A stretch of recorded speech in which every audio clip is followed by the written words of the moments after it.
How does a man who had everything, fame, fortune, love, lose it all in the blink of an eye? How did Oscar Wilde, one of the most brilliant minds of the 19th century, go from being celebrated in the highest circles of society to dying alone, in poverty and disgrace? Today, we uncover the life, loves, and heartbreaking fall of Oscar Wilde, the man who dared to live his truth, but paid the ultimate price for it. Oscar Fingal O'Flaherty. Wills Wilde was born on October 16, 1854, into a world full of promise. Growing up in Dublin, Ireland, in an intellectual family, he was surrounded by art, poetry, and conversation. His father was a well-known surgeon, and his mother, Jane Wilde, was a poet and Irish nationalist. Both had a flair for the dramatic, something young Oscar would inherit. But his early life was not without pain. Oscar had a sister, Isola, who he loved dearly. When she died tragically at just 9 years old, it left a deep scar on Oscar's heart. In her memory, he wrote a moving poem titled Requiescat. This personal loss stayed with him for the rest of his life and may have been the first glimpse of the complex emotional world that would shape his works. In 1874, Wilde left Ireland to attend Magdalen College, Oxford, where he started to transform into the Oscar Wilde we now know. He excelled academically, but more than that, Oxford allowed him to embrace a new way of thinking, aestheticism. This movement believed that art should exist purely for beauty, not for moral lessons. It was an idea that resonated deeply with Wilde. He was fascinated by beauty, art, and style, everything that made life extraordinary. But something else was happening to Wilde during these formative years. He began exploring his sexuality, engaging in relationships with men at a time when society viewed such love as immoral, even illegal. Wilde was living in a world that didn't allow him to fully express who he was. By the 1880s, Wilde had burst onto the literary scene in London. He became the face of the aesthetic movement, giving lectures across Britain and even in America. In 1882, Wilde toured the US, charming audiences with his wit and flamboyant style. He quickly became a celebrity, known for his dazzling conversation and his daring ideas. Imagine Oscar Wilde sitting at dinner parties, captivating everyone around him with his wit. He would tell fairy tales, spin stories, and make everyone laugh with his brilliant quips.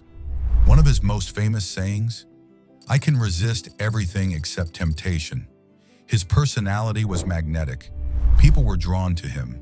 But behind the wit and charm, Wilde's private life was more fragile.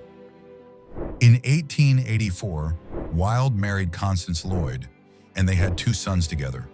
From the outside, it looked like Wilde was living the perfect life: fame, a beautiful family, and literary success. But behind the scenes, his personal life was more complicated. While he loved Constance in his way, Wilde's heart was with men. In 1891, Wilde met Lord Alfred Douglas, known as Bosie, a handsome young poet. Their relationship was intense, passionate, and tumultuous. Wilde was captivated by Bosie's youth and beauty, but the relationship was dangerous. Bosie's father, the Marquis of Queensberry, was a powerful and vindictive man who disapproved of their relationship. Their love affair soon became the talk of London, and rumors about Wilde's sexuality started to spread. Bosie, spoiled and reckless, often pushed Wilde into dangerous situations. Despite the danger, Wilde loved him deeply, perhaps too deeply. In 1895, everything came crashing down. The Marquis of Queensberry publicly accused Wilde of posing as a sodomite. Instead of ignoring the accusation, Wilde, fueled by Bosie, made a fateful decision. He sued Queensberry for libel. It was a decision that would ruin his life. The trial quickly spiraled out of Wilde's control. During the proceedings, details of Wilde's relationships with men were exposed. Instead of winning his case, Wilde found himself arrested and charged with gross indecency, a crime that targeted gay men at the time. The world turned against him.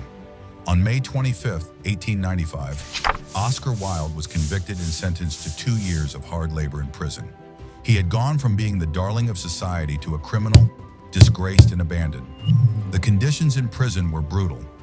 Wilde's health began to fail, and his spirit was crushed.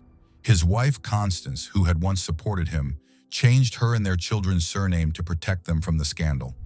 His once glittering life had turned into a nightmare. He was released in 1897, a broken man, exiled from the society that once adored him. After his release, Wilde fled to France, where he spent his last years living in poverty under the name Sebastian Melmoth. His once loyal friends had largely abandoned him, except for one, Robbie Ross. Robbie was there through it all, offering financial support and companionship during Wilde's darkest days. Robbie Ross even fought to protect Wilde's legacy after his death. In November of 1900, Wilde's condition worsened. He suffered excruciating pain as the meningitis spread, and there was little medical help available for him. On November 30th, 1900, in a cheap Paris hotel, Oscar Wilde passed away. His last words, reflecting his wit even in death, were, "Either that wallpaper goes, or I do." He died a broken man, but his words, his works, and his life have lived on. Oscar Wilde's contribution to literature and art cannot be overstated. From his only novel, The Picture of Dorian Gray, to his beloved plays like The Importance of Being Earnest, his works continue to captivate readers and audiences around the world. But more than that, Wilde's life has become a symbol of the LGBTQ+ movement. His courage to live his truth, even when society condemned him for it, has made Oscar Wilde a queer icon, an LGBTQ+ hero. Wilde's trial, conviction, and exile were a cruel reflection of the society he lived in.